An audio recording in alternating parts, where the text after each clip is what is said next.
Hi అండి, నమస్తే. Welcome to our channel పాకశాల. ఈరోజు వీడియోలో మామిడికాయతో చిన్న ముక్కలు ఆవకాయ చేసి చూపిస్తున్నాను.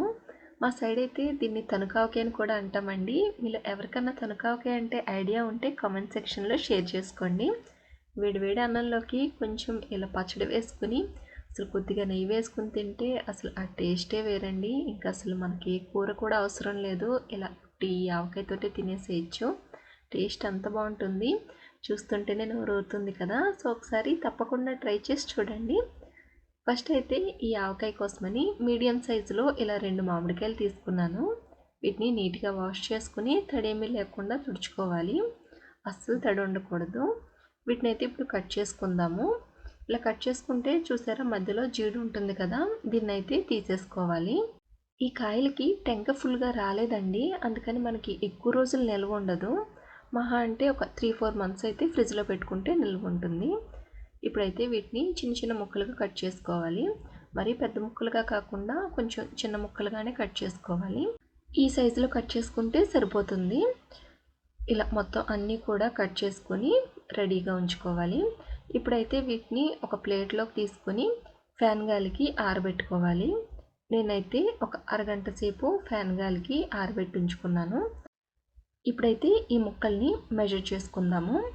ఇలా ఒక మెజరింగ్ కప్ తీసుకొని ఇందులోకి మొత్తం అన్నీ కూడా కొలుచుకోవాలి. ఇలా నిండుగా పై వరకు తీసుకోండి ముక్కల్ని. ఇలా నిండుగా తీసుకుంటే నాకైతే ఒక 2 కప్పుల వరకు వచ్చాయి. ఇలా మొత్తం కూడా పై వరకు తీసుకోవాలి, నిండుగా తీసుకోండి. ఇలా 2 కప్పులు వచ్చాయి కదా, ఈ ముక్కల్ని అయితే పక్కన పెట్టుకోండి. ఇప్పుడైతే స్టవ్ ఆన్ చేసి ప్యాన్ పెట్టుకొని ఇప్పుడు ఇందులోకి 1 టీ స్పూన్ మెంతులు వేసుకుని ఫ్రై చేసుకోవాలి. సిమ్లో పెట్టుకుని మంచి కలర్ వచ్చేంత వరకు ఫ్రై చేయాలి.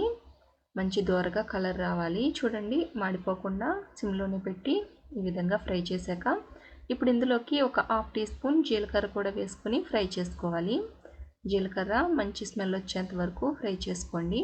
సిమ్లోనే పెట్టి వేయించుకోవాలి. ఇప్పుడైతే ఇవి ఫ్రై అయిపోయినాయి. వీటిని ఒక బౌల్లోకి తీసుకుని పూర్తిగా చల్లారేంత వరకు పక్కన పెట్టుకోండి.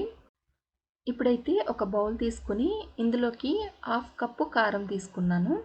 మీరు ఏ కప్పుతో అయితే ముక్కలు తీసుకుంటారో 2 కప్పుల ముక్కలకి 1/2 కప్పు కారం అయితే కరెక్ట్గా సరిపోతుంది. కారం 1/2 కప్పు తీసుకున్నాం కదా, 1/4 కప్పు సాల్ట్ తీసుకోవాలి. సాల్ట్ కొంచెం 1/4 కప్పుకి 1-2 టీ స్పూన్లు కొంచెం తగ్గించి తీసుకోవాలి. ఇప్పుడు మిక్సీ జార్ తీసుకుని ఇందులోకి మనం ముందు ఫ్రై చేసి ఉంచుకున్నాం కదా మెంతులు, జీలకర్ర వేసుకోవాలి.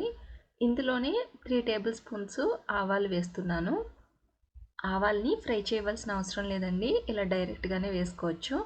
ఇప్పుడైతే వీటిని మెత్తటి పౌడర్ లాగా మిక్సీ పట్టుకోవాలి. వీలైనంత వరకు ఇలా మెత్తగా మిక్సీ పట్టాలి. ఇప్పుడైతే ఈ పౌడర్ని ఇలా బౌల్లో వేసుకోవాలి. ఇప్పుడు ఇదే మిక్సీ జార్లో ఒక 2 మీడియం సైజు వెల్లుల్లిపాయలను తీసుకుని వాటిని ఇలా రెబ్బలుగా చేసి, మరి పొట్టేమి తీయవలసిన అవసరం లేదండి, కొంచెం లైట్గా సైడ్స్ కట్ చేశాను అంతే. వీటిని కొంచెం కోర్స్గా మిక్సీ పట్టుకోవాలి. మరీ మెత్తటి పేస్ట్లా మిక్సీ పట్టేయవలసిన అవసరం లేదు. ఇలా కొంచెం బరకగానే మిక్సీ పట్టుకొని ఇలా బౌల్లో వేసుకుని ఇవన్నీ కూడా కలిసేలాగా ఒకసారి బాగా కలుపుకోవాలి.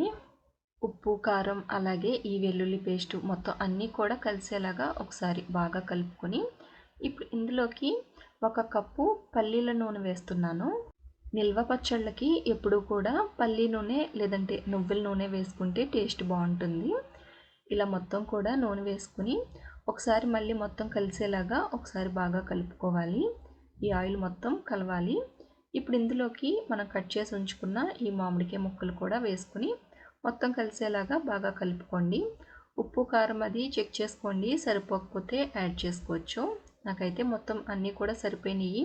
కాకపోతే కొంచెం ఆయిల్ తగ్గినట్టుగా ఉంది, కొంచెం ఆయిల్ లేదు కదా, కొద్దిగా ఒక 1/4 కప్పు వరకు మళ్ళీ ఆయిల్ తీసుకున్నాను. ఇలా పల్లి ఆయిల్ మళ్ళీ ఒక 1/4 కప్పు తీసుకుని మళ్ళీ యాడ్ చేసుకుని ఒకసారి బాగా కలుపుకోవాలి. పచ్చళ్ళకి ఎప్పుడు కూడానండి వాడే గిన్నెలు కానీ లేదంటే మిక్సీ జార్ కానీ ఏది కూడా తడి లేకుండా చూసుకుంటే మనకి ఎక్కువ రోజులు పచ్చళ్ళు నిల్వ ఉంటాయి. ఇలా పచ్చడి బాగా కలుపుకున్నాక ప్లేట్తో క్లోజ్ చేసుకుని ఒక రోజంతా వదిలేసేయండి. తర్వాత రోజుకి చూస్తే పచ్చడి చక్కగా ఊరి ఆయిల్ పైకి తేలి చాలా బాగుందండి. ఒకసారి స్పూన్తో బాగా కలుపుకొని గ్లాస్ జార్లోకి కానీ లేదంటే జాడీలోకి కానీ పెట్టుకుని ఫ్రిడ్జ్లో పెట్టి స్టోర్ చేసుకుంటే ఒక 3-4 మంత్స్ వరకు నిల్వ ఉంటుందండి. నేను చెప్పిన కొలతలతో ఒకసారి ట్రై చేసి చూడండి. ఉప్పు, కారం అన్నీ కూడా కరెక్ట్‌గా సరిపోతాయి. చూస్తుంటేనే నోరు ఊరిపోతుంది కదా! సో, ఒకసారి తప్పకుండా ట్రై చేసి చూడండి. ట్రై చేశాక మీకు ఎలా కుదిరిందో నాకు కామెంట్ సెక్షన్‌లో షేర్ చేయండి. వీడియో నచ్చితే లైక్ చేయండి. మీ ఫ్రెండ్స్‌కి అలాగే ఫ్యామిలీ మెంబర్స్‌కి షేర్ చేయండి. మా పాకశాల ఛానల్‌ని కొత్తగా చూస్తున్నట్లయితే సబ్స్క్రైబ్ చేయండి. అలానే పక్కనే ఉన్న బెల్ ఐకాన్ క్లిక్ చేసినట్లయితే మేము పెట్టే ప్రతి వీడియో నోటిఫికేషన్స్ మీకు వస్తాయి. Thank you.